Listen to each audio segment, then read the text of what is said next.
One of the things I appreciate about you and your ministry is you're one of the only comp controllers I'd ever heard about that. I mean, you would go to the prayer house and pray in the finances. I mean, you felt like that was part of your calling, and leading us in this realm of money was actually leading in this prayer charge. And I know oftentimes you're praying alone. You just made a habit of it. You go over. How did you? One of the questions in here that folks wrote in to ask was, if you could say something about prayer, what would you say? And if I could change the question a little bit, how did you learn to pray from faith, or in those moments, or in not desperation, or what was that like?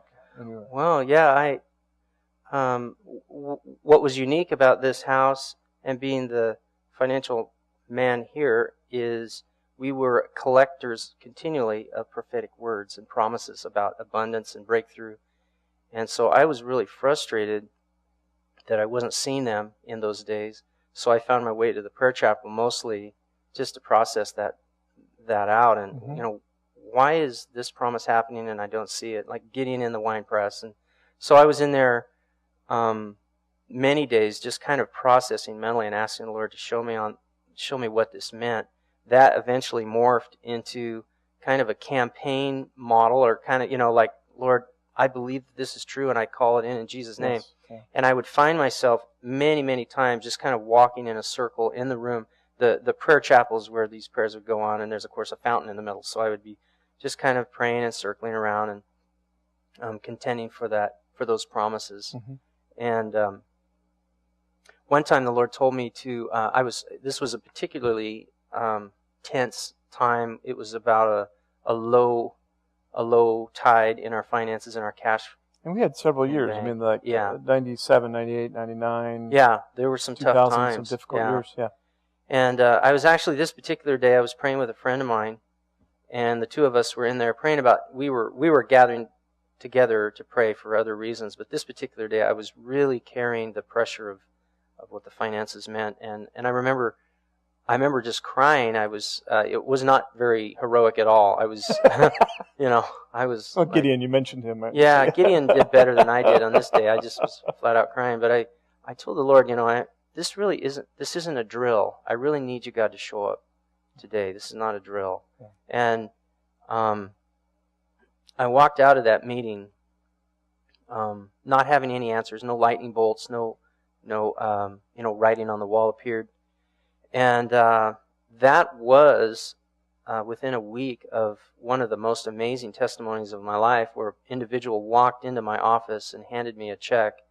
And it's in the book that I wrote about where this individual walked in and basically paid for a payroll that I needed to cover. Wow. And I was so stunned to actually see it happen. Yes. I believe that verse. I think it's in Philippians.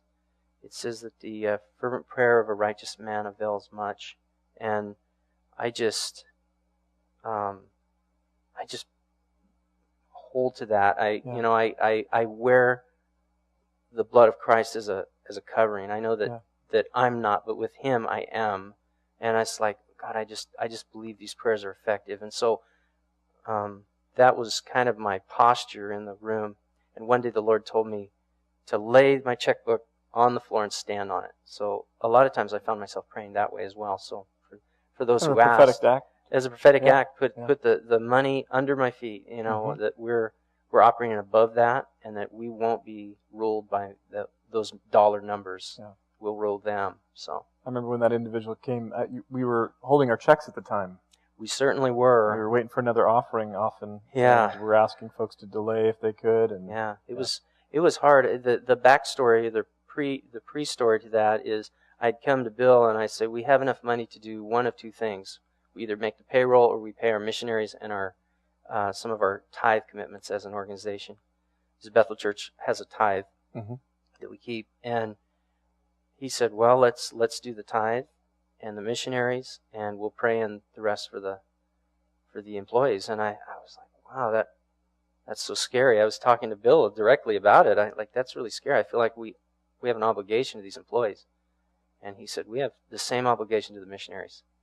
And well, checkmate. So off I went, wrote the checks, and then that's where I was now in the room with my friend, very, very concerned that we would not cover those payrolls. But we Wow. did, yeah. And that is God's glory all the way. Now, some of the lessons from that season are in here. Mm-hmm.